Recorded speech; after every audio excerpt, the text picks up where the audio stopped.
presque 30 ans que je suis au bureau. Je suis géomètre expert. Je m'occupe de la partie foncière, les bornages et aussi la partie copropriété. Je fais 2 jours de terrain par semaine et je fais 2 à 3 jours de bureau pour traiter mon bornage, pour traiter ma copropriété, pour traiter ce que j'avais fait. Je suis dans la société depuis 10 ans. Je suis ingénieur géomètre topographe. Je suis plus côté copropriété et je fais aussi bornage et division. J'aime beaucoup ce que je fais. En plus, c'est aussi un côté très diversifié. Il y a beaucoup de domaines d'intervention, du bornage jusqu'à la maîtrise d'œuvre VRD.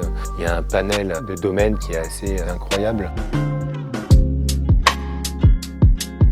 Au moment du bac, au moment de choisir qu'est-ce que faire après. Je voulais quelque chose qui n'était pas forcément figé dans un bureau. Disons que j'avais pas une idée très claire dès le départ, ça pouvait engager beaucoup de voies. Dans mes choix, il y avait BTS géomètre topographe. Au fur et à mesure des stages, au fur et à mesure des années, je me suis dit j'ai bien choisi ma filière parce que ça me plaît. Et notamment quand j'étais sur des bornages sur le terrain, c'est là où j'ai vraiment compris le métier, notre raison d'être. Il y a des plans anciens qui peuvent des fois dater d'il y a 50 ans, 70 ans, même plus. Quand on est sur le terrain, arriver à retrouver des éléments qui étaient à l'époque et qui existent encore maintenant pour pouvoir recaler les limites le plus précisément possible. Donc il y a un côté carte au trésor, on retrouve des anciens documents, ça peut être des plans de géomètre, mais aussi des anciens actes notariés.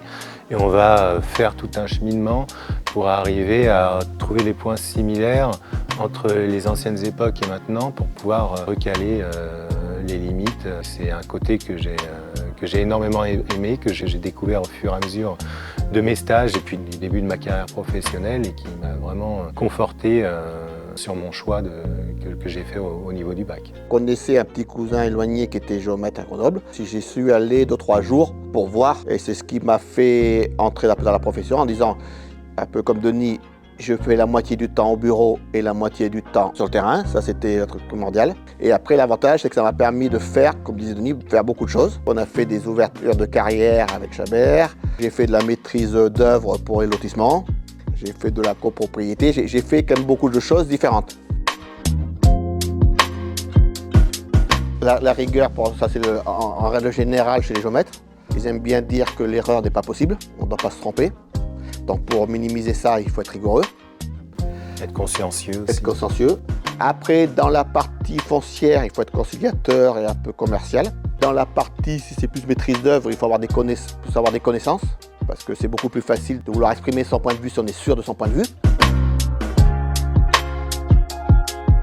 Quand Wilfried a repris, d'abord il a été associé avec M. Chabert et ensuite avec M. Valla. C'était dans cette période un peu de transition où il a amené, lui, des partenariats, disons, avec des promoteurs privés. Ça a aussi aidé, donc, par rapport au cabinet, à assurer sa pérennité. Chacun est, disons, concerné par son métier, transmettre ses connaissances aux nouveaux arrivants. Moi, on m'a transmis les connaissances quand je suis arrivé, Eric et beaucoup d'autres.